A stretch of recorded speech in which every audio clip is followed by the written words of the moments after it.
என்ன மேடம் வீட்டுக்குள்ள வரும்போது டிஃபரெண்டா ஸ்மெல் வருது. அப்படி என்னதான் குழம்பு வச்சிருக்கீங்க? அவ்வளோ டிஃபரெண்டா வருது. ஆமாமா. நேத்து அம்மாவோட தக்காளி சாதம் ரெசிபி போட்ட உடனே அதை பார்த்துட்டு அம்மா வீட்டு பக்கத்து வீட்டு அக்கா கால் பண்ணி நான் ஒரு குழம்பு சொல்றேன் அதையும் செஞ்சு போடு, உன் ஃபாலோவர்ஸ்க்கெல்லாம் ரொம்ப பிடிக்கும், கண்டிப்பா செஞ்சு பார்த்துட்டு உனக்கு நல்லா இருக்குன்னு கமெண்ட்ல சொல்லுவாங்க அப்படின்னு போன் பண்ணி சொன்னாங்க. அப்படி என்னதான் குழம்பு அது? அரைச்சி ஊத்துனா வேர்க்கடலை குழம்பு. அவங்க சொல்லும்போது கூட நம்பல, நானே செஞ்சு பார்த்துட்டு நல்லா இருந்தா மட்டும் வீடியோல ஷேர் பண்ணலாம் அப்படின்னு ஒரு முடிவு பண்ணிட்டு தான் வீடியோ எடுத்தேன். ஆனா டேஸ்ட் சூப்பரா இருந்துச்சு. ஒரு பாத்திரத்துல 3 ஸ்பூன் நல்லெண்ணெய் சேர்த்துட்டு கடுகு போட்டு தாளிச்சதும் 10 சின்ன வெங்காயம், தட்டி வச்சிருக்க 10 பல் பூண்டு சேர்த்து நல்லா வதக்கிக்கோங்க. இது கூடவே ஒரு தக்காளி, நீலவாக்குல நறுக்கின 3 கத்திரிக்காய், தேவையான உப்பு, 1/4 ஸ்பூன் மஞ்சத்தூள் சேர்த்து நல்லா வதக்கிக்கோங்க. கத்திரிக்காய் நல்லா வதங்கினதும் 3 ஸ்பூன் குழம்பு மிளகாய் தூள் சேர்த்து நல்லா வதக்கி விட்டு குழம்புக்கு தேவையான தண்ணி சேர்த்து நல்லா கலந்து விட்டுக்கோங்க. குழம்பு நல்லா கொதிக்கிறதுக்குள்ள ஒரு மிக்ஸி ஜார்ல ஒரு கைப்பிடி வேர்க்கடலை, 1 ஸ்பூன் சோம்பு சேர்த்து நல்லா பேஸ்டா அரைச்சுக்கோங்க.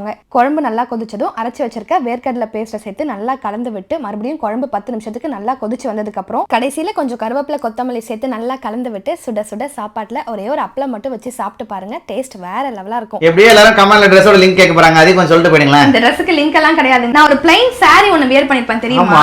அந்த saree தான் வந்து நான் மேக்ஸியா கஸ்டமைஸ் பண்ணி ஸ்டிட்ச் பண்ணிருக்கேன். யார்கிட்ட ஸ்டிட்ச் பண்ண அப்படின்னா இன்ஸ்டாகிராம்ல இருக்க சிக் பொட்டிக் அவுட்ஃபிட். சாரிக்கு பிளவுஸ் எல்லாம் எனக்கு இப்ப சுத்தமா பத்தவே இல்லை. அதனால நான் என்ன பண்ண, அந்த saree அவங்க கிட்ட கொடுத்து இந்த மாதிரி மேக்ஸியா கன்வெர்ட் பண்ணி தர சொல்லிட்டேன். இந்த மாதிரி நீங்களும் வியர் பண்ணாத சாரீஸ்லாம் இருந்துச்சுன்னா அவங்க கிட்ட கொடுத்தீங்கன்னா அது அழகா மேக்ஸியா உங்களுக்கு கஸ்டமைஸ் பண்ணி கொடுத்துருவாங்க. அப்படியே மறக்காம இந்த அரைச்சி ஊத்துன வேர்க்கடலை குழம்பையும் ட்ரை பண்ணி பார்த்துட்டு எப்படி இருக்குன்னு கமெண்ட்ல சொல்லுங்க.